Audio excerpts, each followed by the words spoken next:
which is The Lorax by Dr. Seuss.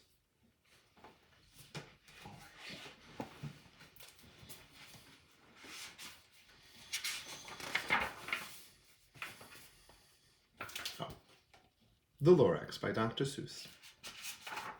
At the far end of town where the grickle grass grows, and the wind smells slow and sour when it blows, and no birds ever sing except old crows, is the street of the lifted Lorax. And deep in the grickle grass, some people say, if you look deep enough, you can still see today where the Lorax once stood, just as long as he could before somebody lifted the Lorax away. What was the Lorax, and why was it there, and why was it lifted and taken somewhere? From the far end of town where the grickle grass grows, the old Onceler still lives there. Ask him, he knows. You won't see the Onceler. Don't knock at his door. He stays in his lurkum on top of his store. He lurks in his lurkum, cold under the roof, where he makes his own clothes out of miff-muffed moof.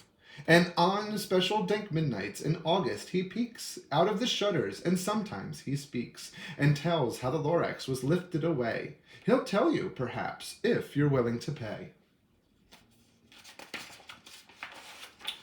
On the end of a rope, he lets down a tin pail, and you have to toss in 15 cents and a nail, and the shell of a great-great-great-grandfather snail.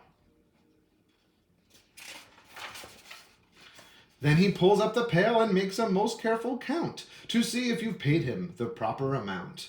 Then he hides what you've paid him away in his snub, his secret strange hole in his gruvulous grub. Then he grunts, I will call you by whisper-ma-phone, for the secrets I tell are for your ears alone.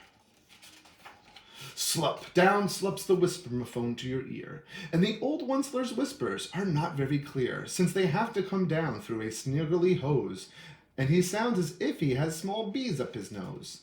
Now I tell you, he says, with his teeth sounding gray, how the Lorax got lifted and taken away. It all started way back such a long time ago.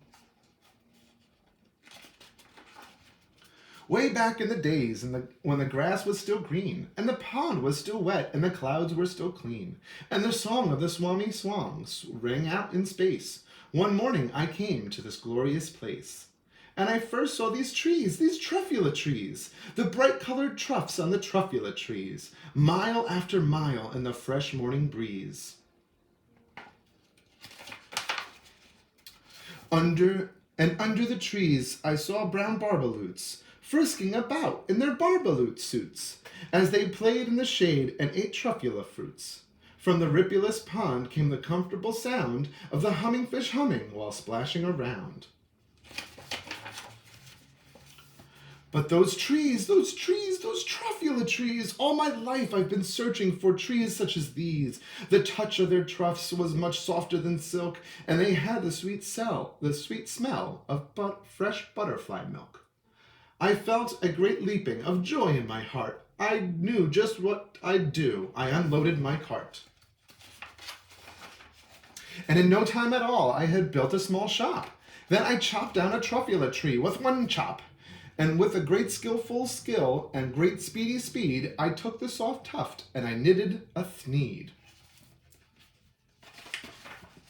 In the instant I finished, I heard a zagump.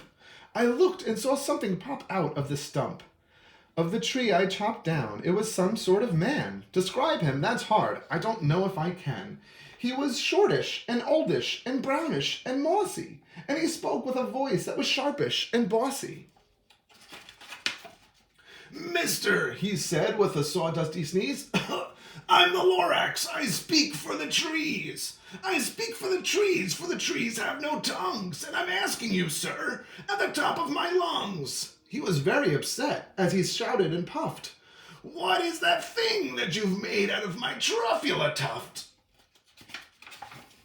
Lorax, Lorax, I said, there's no need, no cause for alarm. I chopped just one tree, I'm doing no harm. I'm being quite useful, this thing is a thneed. A thneed is a fine something that all people need. It's a shirt, it's a sock, it's a glove, it's a hat. But it has other uses, yes, far beyond that. You can use it for carpets, for pillows, for sheets, or curtains, or covers for bicycle seats.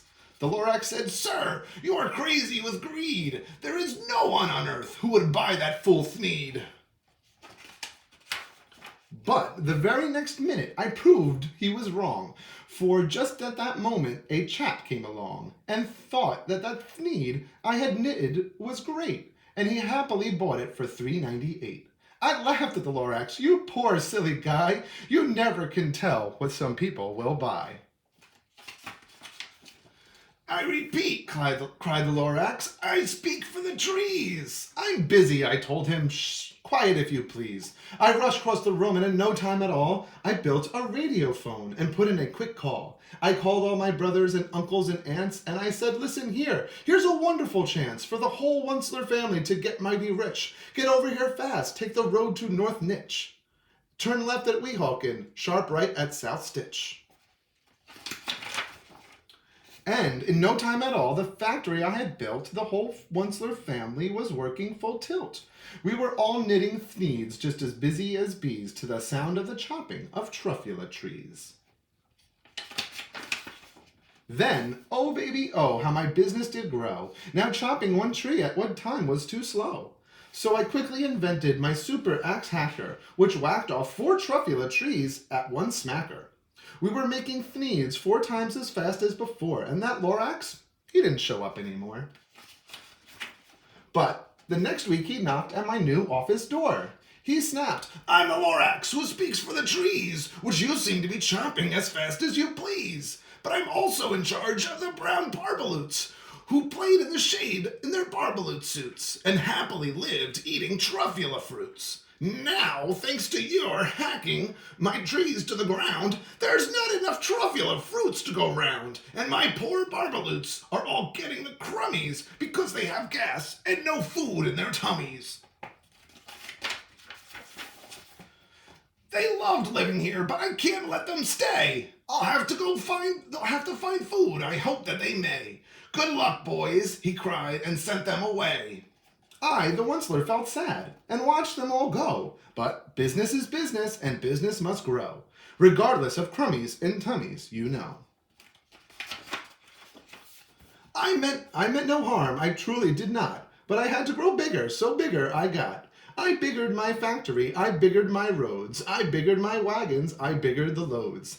Of the thneeds that I shipped out, I was shipping them forth, to the south, to the east, to the west, to the north. I went right on biggering, selling more thneeds, and biggering my money, which everyone needs. Then again, he came back. I was fixing some pipes when that old nuisance Lorax came back with more gripes. "I'm the Lorax," he coughed, and he whiffed, and he sneezed, and he snuffed, and he snarled, and he sniffed. "Onceler," he cried with a crufulous croak, "Onceler, you're making such smogulous smoke. My poor swami swans, why they can't sing a note. No one can sing who has smog in his throat." "And so," said the Lorax, "please pardon my cough. They cannot live here, so I'm sending them off. Where will they go? I don't hopefully know. They may have to fly for a month or a year to escape from the smog you've smogged up around here." "What's more," snapped the Lorax, his dander was up, "let me say a few words about gluppity-glup. Your machinery coughs on day and night without stop, making gluppity-glup, also schloppity-schlop. And what do you do with this leftover goo? I'll show you, you dirty old Onceler man, you. You're glupping the pond where the humming fish hummed. No more can they hum, for their gills are all gummed. So I'm sending them off. Oh, their future is dreary. They'll walk on their fins and get woefully weary, in search of some water that isn't so smeary.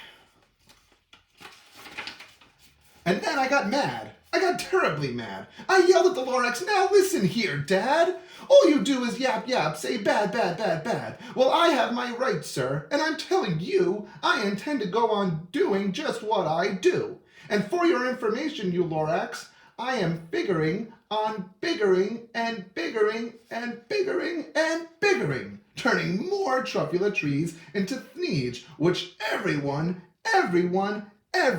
needs. And at that very moment, we heard a loud whack.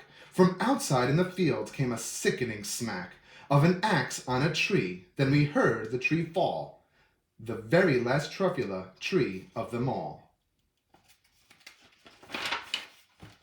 No more trees, no more sneeds, no more work to be done. So in no time, my uncles and aunts, everyone, all waved me goodbye. They jumped into my cars and drove away under the smuggered stars.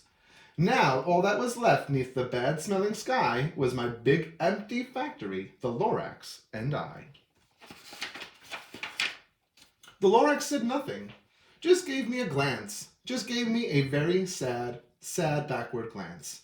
As he lifted himself by the seam of his pants, I'll never forget the grim look on his face when he heisted himself and took leave of this place through the hole in the smog without leaving a trace.